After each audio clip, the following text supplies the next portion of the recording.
여러분 안녕하세요. 간디 아슈람 온라인 강의를 통해서 산스크리트 문학 작품들에 대해 알아보는 시간, 산스크리트 문학 산책 시리즈 강좌를 진행하는 유현정입니다. 본 강의 시리즈는 총 8강으로 진행됩니다. 1강부터 4강까지는 인도 2대 서사시에 대한 내용을 알아보는 시간을 가지고요. 이어지는 5강부터 8강까지는 다양한 문학 장르에 걸쳐 꽃피운 산스크리트 작품들을 선별해서 알아보고 그 속에 녹아있는 인도의 문화와 종교에 대해서 조망해 봅니다. 오늘은 그 네 번째 시간 라마야나의 전승과 변용에 대해서 알아보도록 하겠습니다. 사실 마하바라타와 마찬가지로 라마야나 또한 다양한 신화와 설화, 다르마 간의 딜레마가 포함되어 있기 때문에 작품 자체에 관해서도 할 이야기가 굉장히 많은 작품이죠. 하지만 오늘은 그러한 내용보다는 라마야나라고 하는 이야기가 가진 폭넓은 전승과 전파, 그리고 문화적인 혹은 예술적인 재생산이라는 측면에 대해서 한번 이야기해 보려고 합니다. 자, 이야기라고 하는 것은 기본적으로 어떤 일화, 즉 에피소드들 사이에 연결고리를 통해서 일관적으로 이어지는 어떤 것을 얘기를 하고 있죠. 그런데 인도 서사시나 설화집에 포함되어 있는 이 이야기들 같은 경우에는 많은 경우에 큰 틀 이야기 안에 이런 다양한 독립적인 에피소드들이 구성되어 있습니다.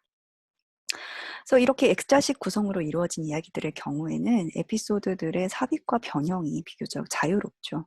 원인과 결과 사이를 연결해 주는 어떤 당위성이라든가 이야기 자체의 연원이라든가 등장인물의 탄생, 성격, 행적이라든가 활약상 아니면 인물 간의 관계까지 이렇게 다양한 요소들이 전승 지역에 따라서 달라지게 되는데요. 당연히 이야기가 전해지면서 해당 지역과 언어가 지니고 있는 여러 가지 특수성 같은 것이 그 원인이 될 수도 있고요. 문화나 종교의 차이, 아니면 정치적이거나 철학적인 목적 때문에 이야기의 구조, 인물의 특성 같은 것들이 변형이 생기게 됩니다. 라마야나 같은 경우에는 특히 전아시아 지역의 다양한 전승을 통해서 퍼지게 되었는데요. 이러한 양상이 아주 두드러지게 나타나는 작품이었다. 이렇게 얘기할 수 있겠습니다. 이 라마야나 이야기는 우리가 첫 시간에 얘기했던 또 다른 서사시죠. 마하바라타 안에도 라모빠기아나라고 해서 라마 이야기라는 명칭으로 이제 독립적인 에피소드로 들어있고요.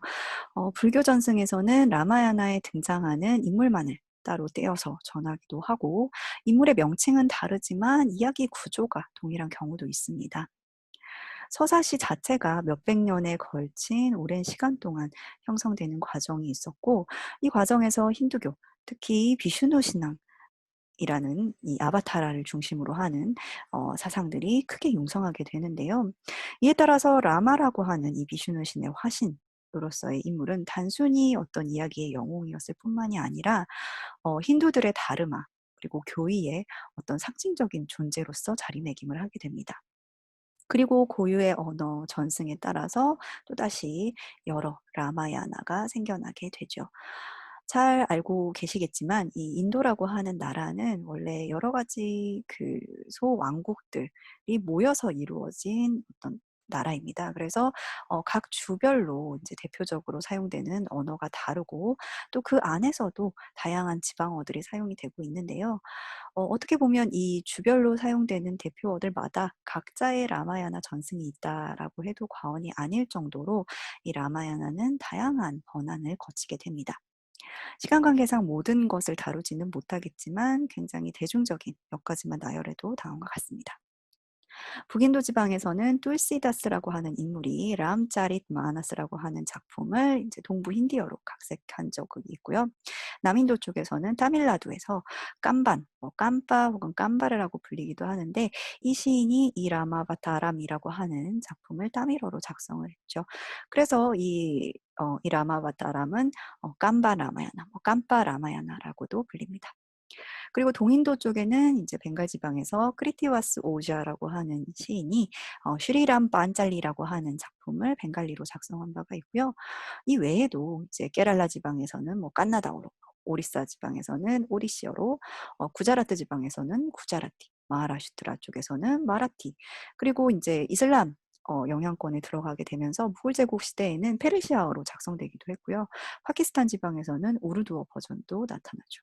아주 일일이 나열하기 힘들 정도로 다양한 언어와 전승에 따라서 인도 안팎에서 수많은 라마야나가 각색되어 만들어지게 됩니다. 그리고 동남아시아 지역에 이 라마설화가 전파가 되면서 각 국의 그 문화라든가 종교, 정치적인 영향권 속에서 아주 다양한 고유의 라마야나들이 만들어지게 되는데요. 이 전승들에 관해서는 조금 이따 보도록 하겠습니다. 다음으로는 원래의 발미키 라마야나처럼 이제 산스크리트어로 작성된 경우들을 몇 가지 볼 텐데요. 그중에서도 철학적인 혹은 종교적인 목적에 의해서 변형을 거친 전승들을 한번 보겠습니다. 가장 먼저 이야기할 수 있는 분어는 아디아트마 라마야나라고 하는 작품입니다. 이 앞부분에 붙어 있는 아디아트마라고 하는 단어는 보통 인도 철학에서 자주 언급되는 궁극적인 실제로서의 개인의 영혼을 지칭하는 아트만이라고 하는 단어의 아디라는 접두어가 붙으면서 만들어진 단어인데요. 간단하게 말하면 뭐 내적인 어떤 영혼, 진실한 영혼 혹은 어떤 숭고한 영혼을 지칭하는 말이라고 생각을 하시면 될 것 같습니다. 이러한 단어가 라마야나 앞에 붙어 있다는 것으로 보았을 때 내용 역시 이러한 것과 관계된 내용임을 충분히 짐작할 수 있죠. 인도 정통 철학의 여러 학파들 가운데 가장 오랫동안 살아남아서 명맥을 유지하고 있는 웨단타라고 하는 학파가 있는데요. 웨단타는 웨다 안타, 즉 베다의 끝, 베다의 정수 이런 정도의 의미를 지니고 있습니다. 특히 중심으로 삼는 문헌이 베다 문헌군 가운데서도 가장 후대에 성립한 우파니샤드, 그리고 우파니샤드는 사실 통칭 웨단타라고 하는 명칭으로 불리게 되는데 바로 이 우파니샤드라는 문헌의 바탕을 두고 발전한 것으로 알려져 있죠.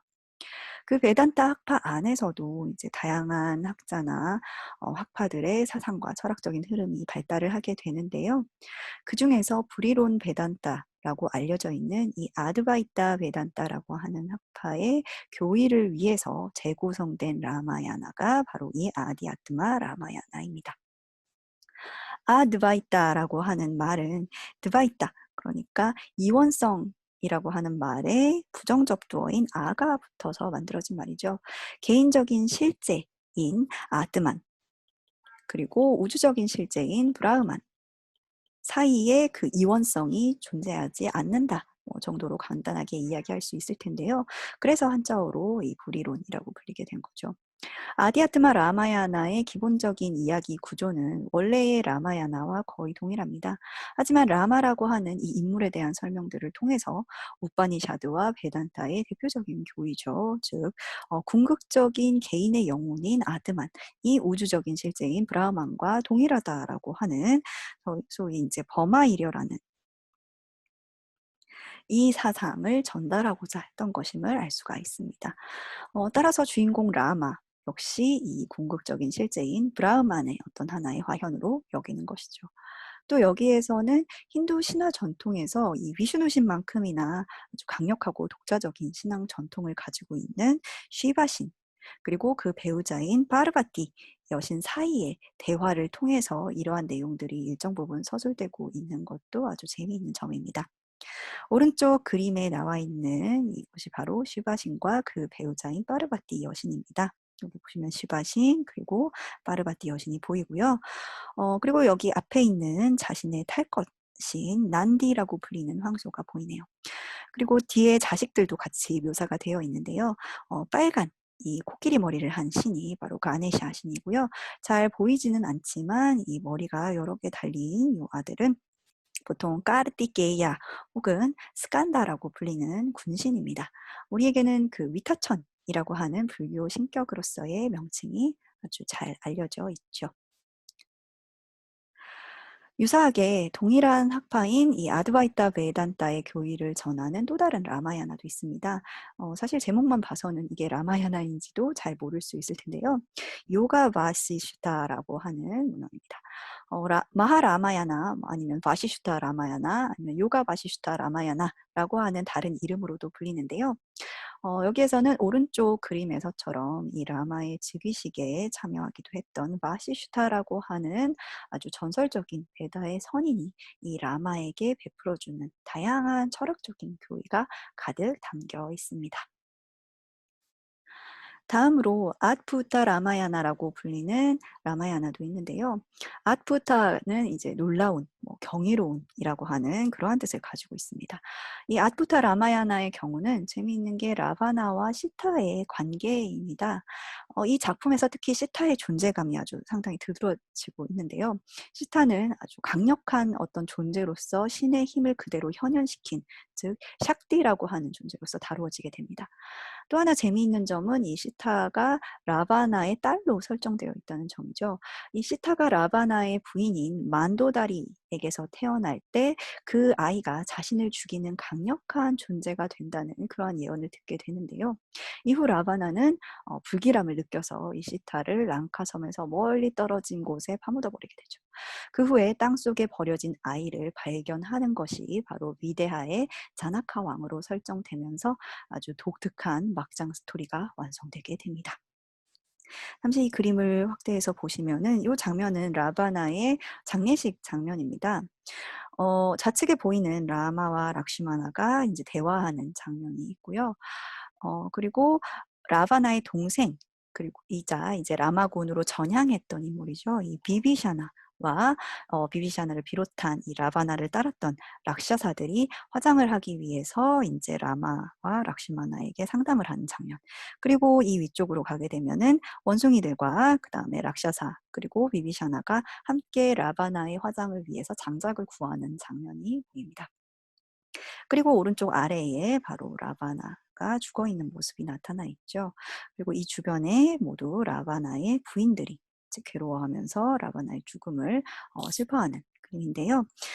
시타를 낳았다고 여겨지는 이 만도다리라고 하는 여성은 바로 이렇게 뒷모습으로 묘사가 되어 있습니다. 남편의 죽음에 괴로워하면서 머리를 풀어헤치고 이제 슬퍼하는 모습이 묘사가 되어 있죠. 바로 아드부타 라마야나에서는 시타의 어머니가 되는 인물입니다. 자, 지금까지 봤던 이런 문헌들은 주로 뿌라나 그리고 우파니샤드 문헌들에서 이런 종교적인 요소들을 차용해서 이 라마야나에 적용했다라고 볼 수가 있을 텐데요. 비단 힌두교에서뿐만이 아니라 쉬라마나 즉 사문 종교를 대표하는 자이나교나 불교의 이야기들 속에도 라마가 등장합니다. 먼저 자이나교 버전의 라마야나에서는요. 이 라마가 차지하는 위치가 굉장히 흥미로운데 자이나교 역사를 설명하는 거대한 어떤 인물군의 모음과 관계가 있습니다. 보통 이 위대한 인물들로 지칭이 되면서 샬라카부르샤라고 하는 명칭을 가지고 있는데 여기를 구성하는 사람이 모두 63 명의 인물입니다. 이 63 명의 인물 중에는 인제 24 명의 티르탕카라 즉 깨달은 스승들이 포함되어 있고 짜크라바르틴이라고 불리는 전륜성왕 그 위대한 왕의 인물들도 포함이 되어 있고요. 그 외에도 인제 발라바드라라고 불리는 영웅들이 등장을 하는데 라마는 바로 이 발라바드라 중에 한 사람으로서 등장을 하게 되죠. 오른쪽 아래에 보이는 이 그림은요. 자이나교의 우주론을 다루는 사본 중의 일부인데요. 발라바드라는 아니지만 짜크라바르틴을 상징하는 14 개의 라트나 즉 보물들을 묘사하고 있는 그림입니다. 이번에는 독립적으로 제작된 산스크리트 문학 작품들을 좀 보도록 하겠습니다. 위에 있는 바사와 바바부티의 작품들은 희곡이고요. 아래에 있는 바티의 작품은 서사시라고 생각을 하시면 되겠습니다. 바사라고 하는 이 상당히 초기 대략적으로 한 3-4 세기에 활동한 것으로 알려져 있는 이 극작가 같은 경우에는 라마야나에서 소재를 취해서 몇 편의 희곡들을 쓴 것으로 알려져 있는데요. 대표적으로 프라티마 나타카 그리고 아비셰카 나타카가 있습니다. 프라티마라고 하는 것은 어떤 인물의 이미지 혹은 조각 혹은 조상 같은 것을 이야기하고요. 아비셰카는 대관식이나 관정의식 같은 것을 의미합니다. 그리고 나타카라고 하는 것은 극상현을 위한 희곡 장르를 말하는 것입니다. 또 바바부티라고 하는 대략 아마 8세기 경에 활동했던 극작가가 있는데요. 이 사람도 마하비라 짜리타 그리고 우따마 라마 짜리따라고 하는 우따라 라마 짜리따죠. 이 라마 일생의 전반부와 후반부를 다루고 있는 두 작품을 썼습니다.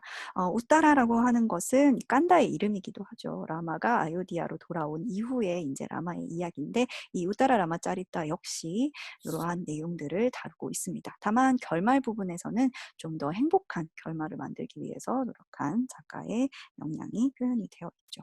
그 마하비라라고 하는 말은 리라, 영웅, 그리고 마하는 위대하다라는 뜻을 가지고 있어요. 그래서 위대한 영웅의 이야기, 즉 라마가 라바나를 이제 상대로 싸웠던 그 전반부의 이야기를 다루고 있다. 그렇게 생각을 하시면 되겠습니다. 약간 궤를 달리하는 작품으로서 와티카비아라고 하는 서사시 작품이 있는데요. 이 기원 전에 고전 산스크리트어 문법을 완성했던 빠니니라고 하는 이 인물이 있습니다. 아주 유명한 문법가인데 이 유명한 문법가가 썼던 그 문법 사항들을 이 라마야나의 스토리와 엮어서 작성한 서사시가 되겠습니다. 그러니까 시 작품이면서 문법서로서의 역할도 하고 있는 재미있는 작품이죠. 자, 어쨌거나 이렇게 널리 퍼진 라마야나 전승은 다양한 예술 형태로 그 영향력이 전 인도에 걸쳐서 나타나게 됩니다. 특히 릴라라고 불리는 극전통에 따라서 람릴라로 불리는 라마야나 공연이 인도 전역에서 어떤 특별한 행사가 있거나 축제가 있거나 제례가 있거나 할 때 상연이 되었고요. 여러 지역에서 그림자 인형극을 통해서 공연이 되기도 했습니다. 현대에는 그 80년대 이후에 TV 드라마로도 제작이 되었는데요. 특히 이 라마야나가 방영될 당시에는 방송 시간대에 거리에서 사람을 볼 수 없었을 정도로 인기가 대단했다고 하죠. 그리고 사람들이 이렇게 꽃에 화환, 그러니까 TV에다가 화환을 두르고 라마를 이렇게 숭배하는 뿌자를 TV 앞에서 진행하기도 했을 정도로 아주 엄청난 인기를 끌었습니다. 그리고 라마 역할을 했던 배우는 실제로 정치권에도 출마를 해서 당선이 되기도 했죠. 이 그림자 인형극에서 사용되었던 인형들은요, 물론 지역에 따라서 차이가 있기는 하지만 보통 제작된 그 인형들은 이런 식으로 가죽을 얇게 무두질을 한 다음에 색을 입힌 형태로 제작이 되었습니다. 그림 보시면은 가장 왼쪽에 하누만, 그리고 락슈마나, 그리고 라마 인형을 볼 수가 있죠. 잘 보시면은 이게 관절 부분이 이렇게 다 움직일 수 있도록 제작이 되어 있습니다. 그리고 보통 이제 손이나 발 같은 데에 스틱을 달아서 이것을 움직일 수 있도록, 손발을 움직일 수 있도록 만들어졌습니다. 이 그림은 이제 상연을 할 때의 백스테이지의 모습인데요. 흰 천막을 이렇게 스크린으로 배치를 하고 이 뒤에 인형들을 놓은 후에 전문 낭송가가 이야기를 전해주면서 이 인형들을 움직이는 모습을 볼 수가 있습니다. 이 그림에서는 전구를 광원으로 사용하고 있기는 합니다만은 원래 전통적으로는 기름 등불 같은 것을 사용을 했는데요. 임팩트를 주고자 하는 어떤 장면에 그 등불에다가 발화 물질 같은 것을 확 던져서 불꽃을 크게 키우거나 하는 방식으로 극적인 연출을 진행하기도 했죠. 자, 이 외에도 이제 라마설화가 얼마나 폭넓게 퍼져 있었는지는 이 불경에서 발견되는 단편적인 라마 관련 이야기를 통해서도 알 수가 있습니다. 여러 사례가 있을 수 있겠지만 대부분 라마야나의 이야기를 전체적으로 다룬다기보다는 인물이나 구성 같은 것을 일부 가져와서 활용하고 있는 것을 알 수 있습니다. 먼저 임능가경으로 알려진 경전이 있는데요. 여기서 말하는 능가는 바로 랑카를 얘기를 합니다. 그래서 랑카 섬의 주인인 이 야차왕인 라바나가 붓다에게 설법을 청하는 내용이 들어있죠. 그래서 라마야나의 어떤 원래 줄거리와는 사실 큰 상관이 없이 이 세계관을 가져와서 라바나라고 하는 강력한 인물이 붓다에게 귀의하는 내용으로 구성이 되어 있습니다. 또 하나의 예로 잡보장경이라고 하는 경전의 제1권은 이제 14왕연이라고 하는 제목을 달고 있는데요. 이 라마와 아버지인 다샤라타 왕의 이야기가 수록되어 있습니다. 그래서 14왕이라고 하는 이 명칭은 다샤라타 라고 하는 이 말을 의역을 한 말입니다. 뜻을 가져와서 쓴 말이죠. 그래서 다샤라고 하는 게 10을 뜻하고 라타는 보통 이제 전차를 의미를 하는데 전차를 많이 소유하고 있다는 것은 그만큼 부유하고 강력하다는 의미를 가지죠. 그래서 우리가 사치라고 할 때 그 사자를 가져와서 십사왕이라고 하는 이 이름을 쓰게 된 거죠. 또 인제 관련된 빨리어 경전에서는 이것을 다스타라타 자타카라고 불리는 일종의 본생담으로 다루고 있습니다. 즉 붓다의 전생 이야기를 다루고 있는 것인데요. 보통 이런 전생담에서는 이야기 마지막에 현생의 인물들, 붓다를 둘러싼 여러 인물들이 어떻게 전생과 연관되어 있는지를 전하고 있습니다. 이 이야기에서는 바로 라마가 붓다의 전생이고요. 다샤라타 왕은 붓다의 아버지인 슈토다나 왕이었고 라마에게 다시 왕국으로 돌아오기를 요청했던 이 이복 동생 바라타가 바로 붓다의 제자인 아난다였다는 사실을 밝히고 있죠. 자, 이제 인도 밖의 라마야나들에 대해서 한번 알아보겠습니다. 이 과정을 알기 위해서는 먼저 조르주 세데스라고 하는 학자를 비롯해서 서구 학자들이 언급했던 개념인 인도화에 대해서 이야기할 필요가 있을 것 같습니다. 사실 이 기원 전후부터 수세기에 걸쳐서 인도의 종교 문화가 동남아시아 지역에 전파되어서 영향을 끼쳤었는데요. 특히 9세기경 이후부터는 동남아시아 지역의 통치자들이 힌두교와 불교라고 하는 이 외래의 종교와 문화들을 국가 차원에서 받아들이기 시작했죠. 이렇게 동남아시아에 퍼지면서 자리 잡게 된 인도 문화에 이제 주목을 한 학자들이 인도화라고 하는 이 개념을 사용했고요. 이 개념 아래에 몇 가지 요소들을 언급을 했습니다. 뭐 여러 가지 요소들이 있습니다만 대략적으로 몇 가지를 제시하면 다음과 같습니다. 먼저 힌두교와 불교 신앙에 나타나는 인도의 왕권 개념이죠. 마하바라타와 라마야나 둘 모두 이제 끄샤트리아 인물들이 주인공이고 지속적으로 왕의 의무와 덕목들에 대해서 언급을 하고 있습니다. 그래서 이는 당대 인도의 그 문화적인 전통을 반영을 하면서 그것을 또 사람들에게 전해주는 역할도 했을 텐데요. 이런 왕권 개념이 인도 문화를 받아들였던 이 동남아시아의 여러 군주들에게서도 잘 나타나 있습니다. 특히 라마 같은 경우에도 그렇고 마하바라타의 판다바들도 그렇고 신들의 힘을 그대로 부여받은 그러한 왕들이었기 때문에 왕권의 강화를 위해서 이러한 이야기들을 받아들인 그러한 영론도 있죠. 언어적인 측면에서는 고전 문화 형성에 아주 큰 역할을 담당했던 인도의 고급 언어죠. 바로 산스크리트어가 유입되었고 여러 문화적인 표현 방식의 근간을 이루게 됩니다. 그리고 이 산스크리트어로 작성된 이 마하바라타나 라마야나 같은 서사시 전승과 더불어서 아주 방대한 신화나 의례 같은 것들이 담긴 뿌라나라고 하는 이러한 문헌들에서 여러 가지 신화, 설화들을 받아들이고 이것을 각 국의 문화에 맞게 전승시키게 됩니다. 이 전승된 것은 다만 신화적인 내용만이 아니었습니다. 이 인도에는 만우법전이라고 불리는 종교적인 혹은 사회적인 다름화를 총체적으로 다루는 여러 가지 법전이 작성이 되었는데요. 이 만우법전 외에도 아르타샤스트라라고 해서요. 말하자면 통치술 같은 것을 다룬 이런 문헌들도 만들어졌습니다. 그리고 여기에 포함되어 있는 여러 사회적 체제 그리고 다름화의 개념 같은 것들이 함께 전해지게 되죠. 물론 인도화라고 하는 이 개념이 인도 문화의 동남아시아 전승의 면모에 대해서 본격적으로 다루게 했던 역할을 한 것은 사실입니다. 하지만 약간은 단순화시켜서 일방적으로 이해하는 경향이 있었기 때문인지 각 지역 문화의 어떤 고유성 이나 적극성 같은 것들이 약간은 저평가되었다라고 하는 한계가 있다고 이제 비판을 받기도 했는데요.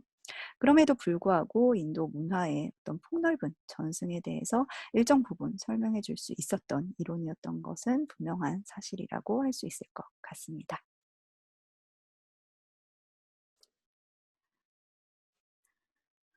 자, 기원 후 1세기에서 3세기 정도에 걸쳐서 지속적으로 그리고 3세기 이후에도 다시 한번 인도인들이 동남아 지역으로 이제 진출했던 일들이 있었는데요. 기본적으로는 교역과 같이 이제 상업적인 목적으로 이루어졌던 것들입니다. 하지만 단순히 물품만 전해졌던 것은 아니겠죠. 여기에는 상인들뿐만이 아니라 브라만이라든가 불교 승려와 같은 종교 지식인이자 이제 지도자들 그리고 각종 그 기술자 집단이 포함이 되어 있었습니다. 그리고 여러 가지 인제 문헌들이 함께 전해지게 되면서 문자, 언어, 예술, 기술, 종교적인 이러한 요소에서 나아가서는 사회 체제에 이르기까지 다양한 것들이 함께 전해지게 되었죠. 그래서 인도화 지역을 인제 얘기를 하면은 지금 인도 주변부를 아우르는 모든 인제 동남아시아 국가들, 그리고 북쪽으로는 파키스탄이나 인제 방글라데시와 같은 이러한 국가들까지 모두 포함하는, 네, 아우르고 있는 이러한 지역이 되겠습니다. 자, 그러면 본격적으로 인제 동남아시아에서 라마야나가 어떤 방식으로 구현되었는지를 한번 보도록 할게요. 대표적으로 거론할 수 있는 것은 먼저 태국에 전해지게 된 라마키엔이라고 하는 이야기입니다. 태국의 라마야나 전승은 바로 이 라마키엔, 그러니까 라마키르띠에서 왔다고 생각을 할 수 있는데요. 끼르띠라고 하는 것은 명성, 즉 명예라고 하는 의미를 가진 산스크리트 단어입니다. 그래서 라마의 뭐 명성, 라마의 명예 혹은 라마의 영광, 이러한 의미로 해석을 할 수가 있겠습니다. 자, 현재도 지금 태국을 집권 중인 라타나코신이라고 하는 이 왕조의 왕들은 사실 모두 라마라고 하는 왕의 명칭을 그대로 세습을 하고 있죠. 라마 이야기가 처음 어떻게 태국에 전래되었는지에 대해서는 사실 뭐 명확하게 알려져 있지는 않지만, 가장 오래된 기록은 이제 13세기경의 수코타이 왕국까지 거슬러 올라가고요. 사실상 이 시기에 불교가 본격적으로 도입되기도 했습니다. 이후에 뭐 아유타야 그리고 똠부리 시대에도 라마 전승이 여전히 살아 있었다고 하고요. 이제 18세기에 가 되면서 이제 똠부리 왕국의 딱신이라고 하는 왕이 이 라마와 하누만의 이야기를 모아서 라콘이라고 하는 무용극으로 만들어내기도 했습니다. 무엇보다도 인제 문학적인 성과로서는 지금 폴리오에서 보시는 것처럼 현 왕조인 이 라타나코신 왕조를 빼놓을 수가 없습니다. 초대 왕인 이 라마 1 세가 여기에 아주 큰 역할을 했었는데요. 이 라마 1세 같은 경우에는 쿠데타를 통해서 아까 얘기했던 그 딱신 왕을 인제 쳐부수면서 왕이 되었기 때문에 새로운 왕으로서의 명분과 정당성이 매우 필요한 상황이었습니다. 그 후에 인제 이 즉위를 하게 되면서 이 왕은 불교를 제1의 통치 원리로 두고 이제 국가를 일구어 나가게 되는데요. 이 과정에서 문화적인 역할을 담당했던 것이 바로 라마키엔이었습니다. 이 라마 1 세는 태국의 운문 문학의 한 형태였던 이 클란이라고 하는 문학에 능했습니다. 그래서 자기가 직접 감독하면서 이 라마야나의 번안 작업을 진행했는데요. 이미 민간에 널리 퍼져 있는 이 서사시 전승을 바탕으로 한 작업이었기 때문에 대중에게도 친숙한 내용이어서 어필을 할 수 있었고, 동시에 라마와 자신을 일치시키는 효과를 불러일으키면서 자기 권위와 정당성 같은 것을 확보할 수 있는 그러한 작업이었다, 이렇게 생각할 수가 있겠습니다. 그리고 이 라마키에는 이러한 의도를 반영해서 통치 원리인 불교, 그리고 라마야나로서 원래 가지고 있는 힌두교적인 특색을 모두 담고 있었습니다. 그리고 이 내용을 불교 왕실 사원인 와프라케우의 그 회랑을 장식하는 벽화로 대규모로 인제 제작을 하게 했는데요. 가운데 모셔져 있는 통치인 그 에메랄드 붓다라고 하는 불상을 중심으로 마치 그 붓다를 수호하는 듯한 모습으로 이 라마의 일대기와 전쟁 장면들이 장엄화되어서 인제 벽화로 새겨져 있게 되죠. 이 라마 1 세의 통치 원리랄까, 이런 복합적인 종교성을 지닌 그 국왕의 이미지는 이 태국의 전통적인 법전에서도 볼 수가 있습니다. 여기 보시면 그 인용문을 제가 적어 놨는데요. 모든 존재가 크샤트리아에 의지한다. 그리고 크샤트리아는 바라미를 세운 자로서 본래 자비를 지닌 자이다. 그는 사문 바라문 국민들을 이끌어 덕을 세운다라고 되어 있습니다. 자, 크샤트리아라고 하는 이 명칭은 여러분들도 잘 알고 계신 것처럼 인도의 와르나 계급, 즉 카스트 계급의 하나입니다. 바로 왕족이나 전사를 지칭하는 계급이죠. 그러니까 일단은 힌두의 계급 질서를 그대로 차용하고 있는 것을 볼 수가 있고요. 그리고 이 계급 질서가 끄샤트리아, 즉 왕을 중심으로 재편되고 있는 어떤 단면도 확인할 수가 있습니다. 재미있는 것은 끄샤트리아가 바라밀을 세운 자라고 되어 있는 것인데요. 이 바라밀이라고 하는 것은 이 파라미타의 음력어로서 명백하게 불교가 가지고 있는 실천론입니다.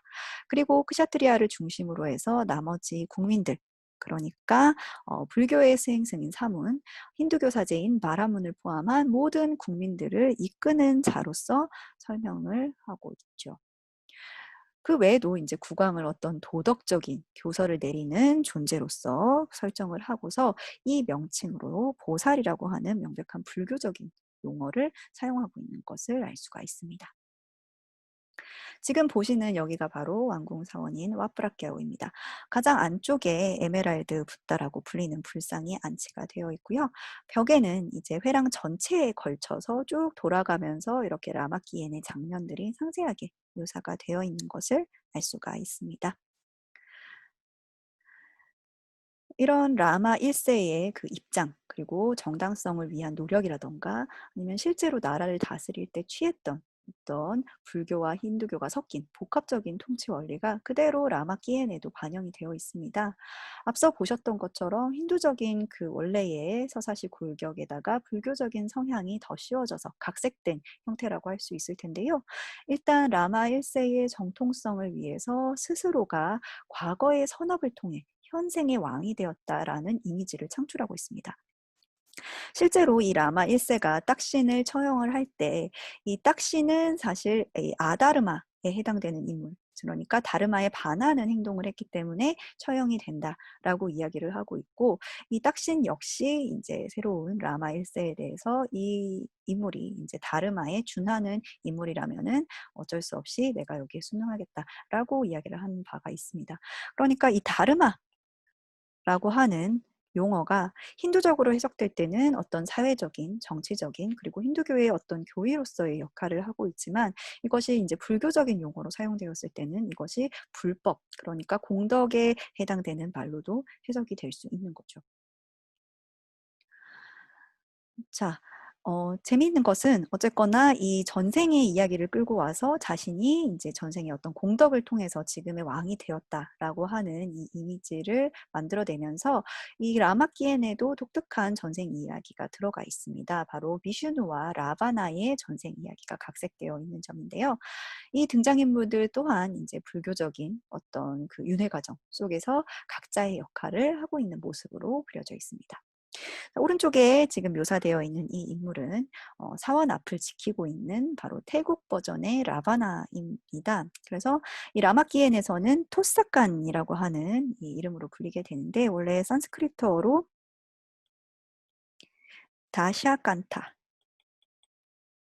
그러니까 10개의 머리를 지니고 있는 자라는 이름에서 나왔습니다. 그래서 이 다샤칸타가 토사칸이라고 하는 이름으로 전착이 되었고요. 이 토사칸의 전생으로서 이 논톡이라고 하는 인물의 이야기가 들어 있습니다. 자, 그러면 잠깐 이 전생 이야기를 한번 해보도록 할게요. 라바나, 그러니까 토사칸이라고 하는 인물은 전생에서는 논톡이라고 불리는 사람이었습니다.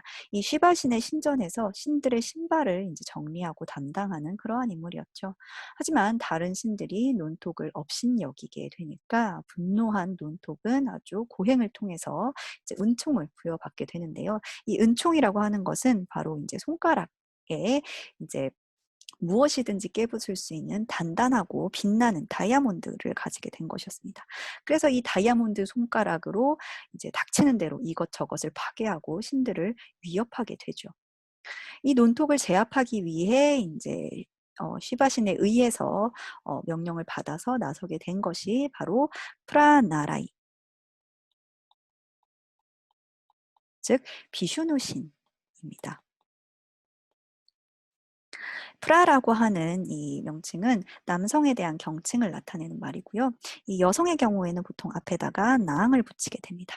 그래서 이 라마를 지칭할 때는 보통 프라람, 그리고 시타를 지칭할 때는 낭시다라고 하는 이름으로 라마키엔에서는 나타나게 되죠. 자, 한편 프라나라이 같은 경우에 나라이라고 하는 말은 비슈누의 다른 별칭 중의 하나인 나라야나라고 하는 단어에서 차용을 한 것입니다. 자, 어쨌든 이 프라나라이는 논톡을 제압하기 위해서 아름다운 무희의 모습으로 나타나서 논톡을 유혹하게 되죠.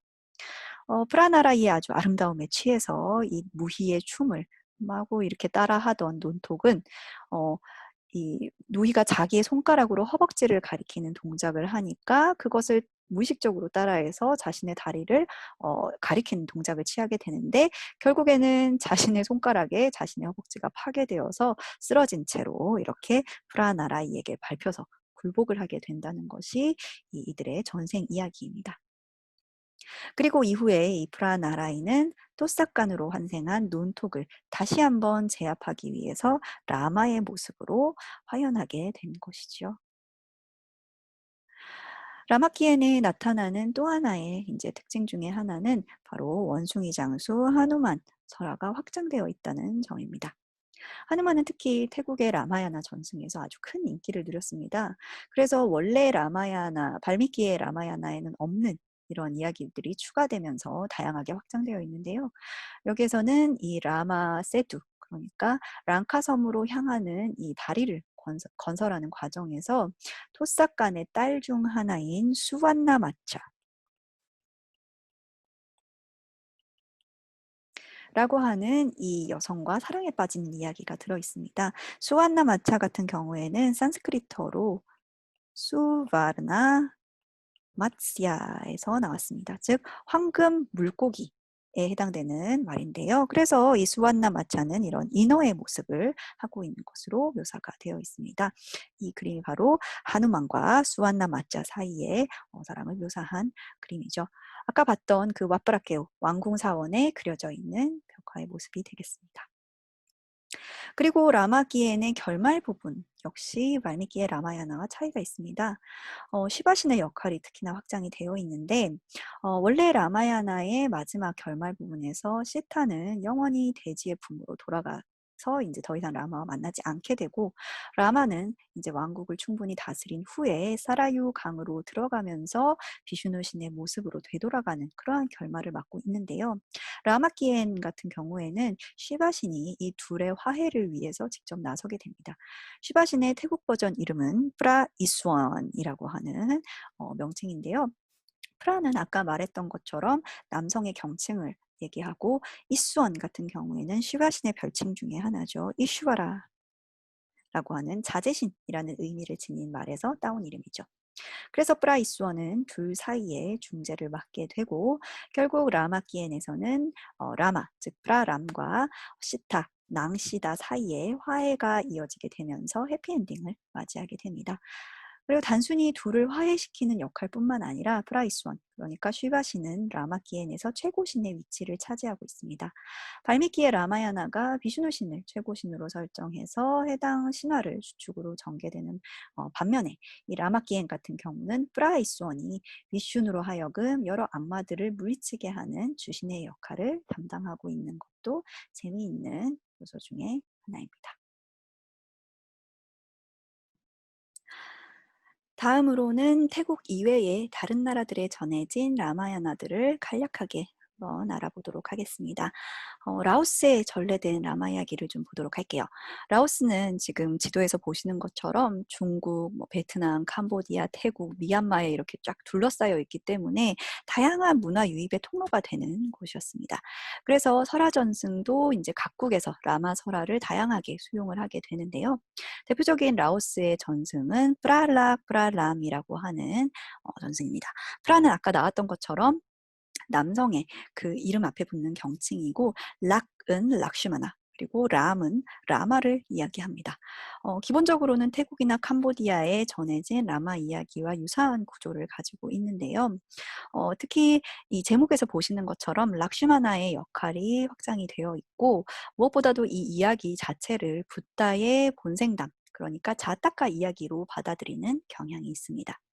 그 외에도 라오스의 사회 규범이라던가 관습, 풍토, 지리에 맞게 다양한 요소들이 로컬라이징 되어 있는 것으로 알려져 있죠. 라오스에서도 이제 전통 극문화 속에서 이 프랄락 프랄람이 단골 소재로 사용이 되었는데요. 이 그림에서 보시는 것처럼 콘이라고 불리는 전통 가면극이라던가 무용극인 라콘 같은 다양한 공연 예술을 통해서 라마야나가 구현되고 있습니다. 자, 이번에는 베트남과 캄보디아의 라마야나를 한번 알아보겠습니다. 지금의 베트남과 캄보디아의 문화에 많은 부분 영향을 끼쳤고, 또한 그 힌두교 그리고 산스크리트 문화가 함께 전승되어서 인도화가 이루어진 이제 고대 왕국들이 있었죠. 대표적으로 짬파와 크메르를 들 수 있는데요. 둘 모두 이제 불교와 힌두교 문화의 영향을 받았던 것으로 알려져 있는 그러한 왕조입니다. 참파 같은 경우에는 이 현재 베트남의 중이남부를 인제 차지하는 여러 개의 도시 국가들이 모여서 이루어져 있는 그러한 곳이었기 때문에 사실 하나의 어떤 통일 왕국이라고 부르기에는 살짝 어폐가 있기는 합니다. 뭐 어쨌거나 이 참파라고 하는 명칭 자체도 원래 인도 그 겐지스강 하류에 있던 한 초기 왕국의 이름에서 유래했죠. 수도로 언급되었던 인드라푸라라고 하는 이 도시 역시 인드라의 도시라고 해서 이제 산스크리트어의 이름을 가지고 있고, 그 외에도 여러 도시의 명칭들이라든가 아니면 루드라바르만 같은 이 왕의 이름들에서 산스크리트 문화의 영향을 상당히 많이 받았다는 것을 짐작할 수 있습니다. 자, 여기에서는 참 문자로 작성된 여러 비문들이 발견되면서 당대의 인도 문화 영향을 받았던 그런 사실들이 알려지는데요. 오른쪽 그림에서 보실 수 있는 목가인 비문 같은 경우에는 이 산스크리트어가 전해진 가장 이른 시기의 비문으로 알려져 있습니다. 당시 인도 문화의 영향을 받았다는 것을 보여주고 있죠. 그 외에도 이제 고대 참호로 새겨진 비문들 가운데에는 라마야나와 관련된 내용이 포함되어 있는 것들이 발견되었고요. 이것이 이제 베트남의 라마 설화를 형성하는 데에 영향을 끼친 것으로도 여겨지고 있습니다. 한편 그 현재 캄보디아 지역을 통치하던 중세 왕국으로서 우리는 크메르를 들 수가 있겠죠. 많은 사람들이 잘 알고 있는 이 앙코르 왕조가 이제 성립하기 전부터 이미 다양한 라마 설화가 전승되어 있었다고 알려져 있는데요. 대표적으로 언급되는 것이 이제 라마 게르티라던가 아니면 리암게르라고 불리는 이러한 전승이었습니다. 둘 모두 이 라마키엔과 마찬가지로 주인공인 라마와 끼르띠, 그러니까 명성 또는 영광을 뜻하는 이 산스크리트어에서 유래한 말입니다. 불교가 유입된 이후에는 이 태국의 전승과 유사하게 이 라마가 불교의 보살로 지칭되기도 하는데요. 불교에서 말하자면 공동체의 어떤 도덕이나 윤리, 뭐 질서를 형성하는 스승으로서의 붓다의 이미지가 형성이 되었고, 이러한 붓다의 가르침을 가장 이상적으로 모범화한 영웅의 모습으로서 라마의 이미지가 더딥혀지게 된 그러한 양상을 보여주고 있습니다. 오른쪽에 보시는 그림은 이제 프놈펜 왕궁에 있는 라마야나의 내용이 담긴 벽화인데요. 조금 이렇게 확대해서 보시면 유타칸다, 그러니까 전쟁의 권에 포함되어 있는 이 라마와 라바나의 전투를 그리고 있는 것을 알 수가 있죠. 이러한 전승이 그대로 반영된 그 예술 형태로서 이 캄보디아에서도 라콘콜이라고 불리는 전통 가면극이 발달을 했는데요. 다른 곳에서랑 마찬가지로 이 라마야나에서 많은 소재를 취해서 상연이 이루어졌습니다. 이 라마야나의 흔적은 앙코르와트의 부조에서도 볼 수가 있습니다. 앙코르와트는 뭐 잘 알고 계시는 것처럼 이제 12세기경에 앙코르 왕국의 수리아바르만 2세가 자신의 신앙을 거대한 신전의 형태로 뭐 거의 30년에 걸쳐 건설한 거대한 힌두 사원이었죠. 당대 그 크메르 왕국의 왕들은 이제 주로 시바신과 밀교 계열의 대승 불교를 주로 숭배했던 것으로 알려져 있는데요. 이 수리아바르만 2세, 이게 이제 이 앙코르와트 내부에 이제 부조로 만들어져 있는 수리아바르만의 모습입니다. 이 수리아바르만 2세 같은 경우에는 비슈누 신을 신앙을 하고 있었습니다. 그리고 이 자신의 그 신앙을 그대로 표현하기 위해서 말하자면 이 건축물을 지은 것이죠. 사실상 비슈누 신을 중심으로 한 그 힌두 신화와 우주론의 모습을 거대한 건축물로 구현한 것이나 다름없는 그러한 형태를 가지고 있습니다.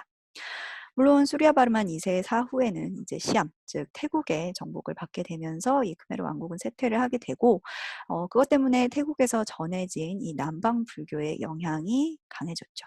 그러면서 이 비슈누의 거대한 사원이었던 앙코르와트는 불교 신앙이 이후에 덧입혀지게 됩니다. 자, 어쨌거나 건물의 평면도를 보시면 잘 아시겠지만 모든 벽면에는 비슈누 신과 관련된 여러 신화들이 부조로 새겨져 있습니다.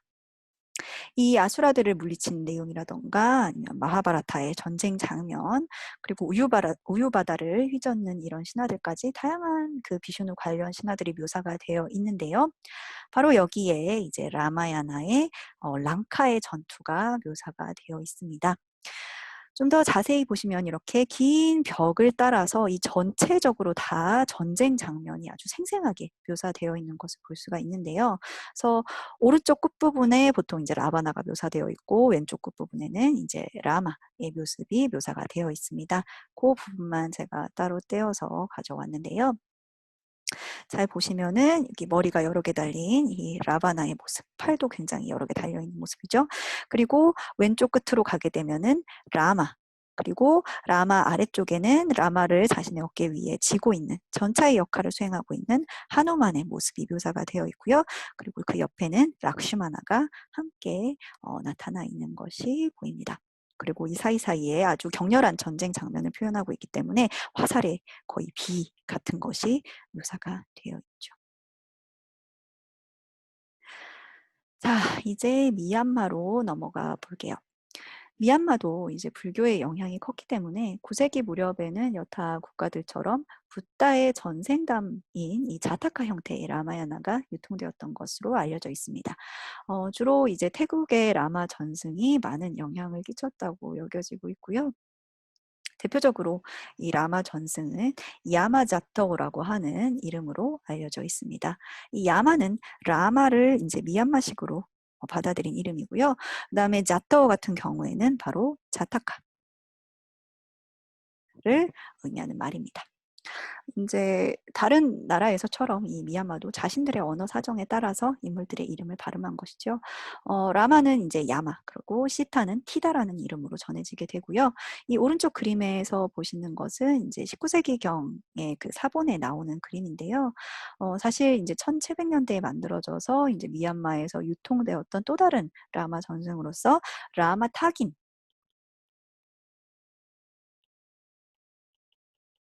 이라는 명칭의 라마의 전승의 한 사본입니다. 이 타긴이라고 하는 것은 시의 한 형태이고요. 보시면 아시겠지만 이 라바나가 황금 사슴을 보낸 장면이죠. 마리짜라고 하는 자신의 이제 부하를 황금 사슴으로 둔갑시켜서 시타의 이목을 끌게 하고 이것을 이제 라마가 잡으러 가는 그러한 장면을 묘사하고 있습니다. 그리고 이 미얀마에서도 전통 가면극의 형태로 라마야나의 소재를 사용해서 상연하는 극문화가 발달이 되어 있는데요. 그림에서 보시는 이 장면은 라마가 시타의 스와얌바라에 참석한 그 장면입니다. 보시면은 쉬바의 활도 묘사가 되어 있고요. 그리고 가면을 쓴 이제 일부의 캐릭터들이 묘사가 되어 있는데 여기 보시면은 초록색 가면을 쓰고 초록색 그 옷을 입고 있는 이 인물이 바로 야마, 그러니까 라마입니다. 자, 이번에는 인도네시아로 한번 떠나보겠습니다. 인도네시아의 힌두 문화가 전해진 것은 뭐 대략적으로 한 4세기경이라고 보고 있는데요. 이제 크게 흥성해서 번영했던 것은 다른 나라들과 마찬가지로 한 8세기에서 한 14세기 정도라고 알려져 있습니다. 그리고 이슬람 문화가 확산되기 전까지 인도네시아 고유의 어떤 그 시문학이라든가 구비 문학이 형성이 되어 있었다고 하는데요. 라마 전승과 관련해서는 각 섬마다 이제 전해지는 전승들이 또 있었습니다. 먼저 고대 자바어로 작성된 라마야나 까까빈이라고 하는 것이 대표적으로 잘 알려져 있는 전승이죠. 까까빈 같은 경우에는 산스크리트어로 시를 뜻하는 아마도 까비아에서 나온 말로 생각이 되고 있고요. 오른쪽 아래 그림을 보시면 이 인제 힌두교가 융성했던 당시에 만들어진 대표적인 힌두교 사원이죠. 프람바난 힌두교 사원 벽면에 이 부조로 라마야나가 새겨져 있는 것을 보실 수가 있습니다. 이 장면은 아마도 이 원숭이 왕 수그리바와 말리인이 싸우고 있는 모습을 묘사한 것 같은데 뒤에는 이제 라마가 몰래 이 둘 사이에서 수그리바의 편을 들고 있었기 때문에 말린을 활로 쏘아서 맞추는 이 모습을 묘사한 것으로 생각이 되네요. 자, 한편 이 발리섬에서는 라마 까와짜라고 하는 전승이 있는데요. 까와짜 같은 경우에는 산스크리트어로 갑옷, 즉 보호구를 의미합니다. 즉 라마의 갑옷, 라마의 보호 정도로 해석이 가능할 텐데요. 구체적으로는 뭐 라마를 신봉하는 사람들을 보호한다라는 뭐 의미로도 확장될 수 있을 것 같습니다. 자, 아래 그림에서 보시는 것이 바로 이제 발리섬에서 발견된 라마야나의 한 사본입니다. 여러 번 보신 장면이죠. 황금 사슴으로 변한 마리자와 그다음에 시타, 라마의 모습이 묘사가 되어 있습니다. 그리고 수마트라 섬 같은 경우에는 라마야나 스와르나드윗바라고 하는 전승이 있습니다. 스와르나드윗바 같은 경우에는 이 황금의 섬이라고 하는 스와르나 드윗바, 드윗바가 이제 섬을 얘기하는 말인데요. 이 보통 스와르나 부후미, 제 땅이라고 하는 뜻에서 스와르나 부후미로도 자주 쓰입니다. 그러니까 황금의 땅, 뭐 황금의 섬이라고 불리는 곳으로서 보통 그 인도 우주론에서 이제 7 대륙의 가장 바깥에 있는 일종의 외부의 대륙을 지칭하는 말입니다. 정확하게 어디를 가리킨다라고 하는 구체적인 언급은 없지만 많은 동남아시아 국가들이 이 단어를 차용해서 자신들의 나라를 지칭하는 말로 쓰고 있죠. 이런 이야기 전승들은 당연하게도 이제 극문화에 반영되어서 다양한 형태로 발달을 하게 되는데요. 인도네시아에서는 사람들이 직접 공연을 하는 극 연희도 크게 발달했지만 특히 인형극이 아주 잘 발달해 있습니다. 바로 와양꿀릿이라고 불리는 이제 그림자 인형극인데요. 여기에서는 인형극에 대해서 좀 더 알아보도록 할게요. 앞서 보셨던 그 인도의 그림자 인형극과 이제 유사한 형태예요. 하지만 인형들의 모습이라던가 이제 표현 방식 같은 것은 인도네시아 고유의 특성을 반영을 하고 있죠. 왼쪽의 인물이 바로 시타이고 이제 이 오른쪽에 있는 인물은 누구일까요? 꼴이 보이시나요? 바로 하누만입니다. 이 그림 같은 경우에는 당시 인형들의 모습을 묘사하고 있는 한 사본의 그림인데요. 왼쪽에 이제 하누만, 그리고 오른쪽에는 하누만의 아들을 묘사하고 있습니다. 근데 이 하누만의 아들이 누구에게서 태어났느냐? 바로 아까 라마키엔에서 잠깐 보셨던 그 수완나 마차라고 하는 그 인어와의 사이에서 낳은 아들이죠. 그러니까 이 동남아시아 지방의 이 설화, 군들이 서로의 설화를 공유하고 있었던 것을 우리가 알 수가 있죠. 자, 이렇게 그림자 인형극은 바로 날랑이라고 불리는 사제가 당시에는 보통 주도를 했는데요. 그렇기 때문에 이 와양 꿀릿이라고 하는 이 그림자 인형극은 단순한 유희였을 뿐만이 아니라 그것을 넘어서서 일종의 제례의 역할을 했던 것으로 알려져 있기도 합니다. 자, 어쨌거나 아까 보셨던 것처럼 이 염소 가죽으로 아주 정교하게 만들어진 이 화려하게 만들어진 인형들을 스크린에 투영이 되게끔 이제 뒤에는 기름 등불을 이제 피워서 아주 능숙하게 이 날랑이라고 하는 인물이 조정하면서 이야기를 하면서 그렇게 공연을 진행하게 되죠. 자, 이 그림들은 이제 인도네시아에서 유통되었던 우표들입니다. 라마 전쟁이 얼마나 대중적이었는지를 보여주는 하나의 지표가 될 수 있겠죠. 자, 꼬리에 이렇게 불을 붙이고 랑카섬을 태우는 것 같은 이 모습을 하고 있는 아주 자망스러운 하누만, 그리고 이 가운데 있는 새의 모습을 하고 있는 인물은 라바나가 시타를 납치하려고 했을 때 그것을 방해하기 위해서 노력했던 우리의 친구 자타유입니다. 그리고 가장 오른쪽에는 라마가 묘사되어 있죠. 자, 이제 마지막 나라입니다. 말레이시아로 넘어가 보겠습니다. 말레이시아는 사실 나라 이름에서부터 인도의 영향을 볼 수가 있죠. 말라이라고 하는 단어는 원래 드라비다어로 산을 의미하는 말이었는데 산스크리트어로는 이제 보통 말라야라고 전해지게 되면서 이 산의 명칭 혹은 산맥의 이름으로 쓰이기도 합니다. 어쨌거나 이 말레이시아에서는 가장 유명한 라마 설화로서 히카야 세리 라마라고 하는 전승이 있는데요. 이 히카야시라고 하는 말은 이야기라고 하는 뜻을 가지고 있습니다. 그리고 말레이 문학의 한 형태로 전승되고 있죠. 라마라고 하는 것은 당연히 주인공의 이름이고 세리라고 하는 것은 슈리, 즉 뭐 길상이라던가 성스러운이라고 하는 뜻을 가지고 있는 산스크리트어에서 나왔습니다. 그러니까 뭐 성스러운 라마에 대한 이야기 정도가 되겠죠. 물론 이제 이슬람 문화의 영향으로 인해서 이제 이전만큼 크게 이 힌두 설화들이 융성하지는 못했지만 여전히 말레이 문학사에서 아주 중요한 역할을 담당하고 있다고 알려져 있고요. 인도네시아에서와 마찬가지로 여러 가지 극 문화, 특히 와양꿀릿 형태의 이 그림자 인형극이 발달을 하면서 많은 공연이 이루어진 것으로 알려져 있습니다. 자, 이렇게 여러 나라들에 전해진 라마 이야기를 간략하게 훑어보았습니다.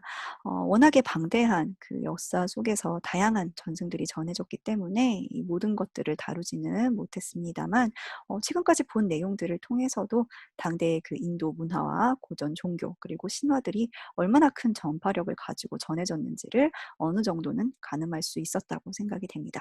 그리고 이렇게 큰 영향력이 생길 수 있었던 가장 큰 요소 중에 하나는 바로 이것이 이야기였다라는 점이겠죠. 각자의 문화와 종교적인 기치에 맞춰서 여러 가지 모습으로 변화와 적용이 가능했던 이 고대 인도의 영웅 이야기가 여전히 아시아 문화 속에서 살아 숨쉬고 있다는 것을 우리는 이번 강의를 통해서 알 수 있었습니다.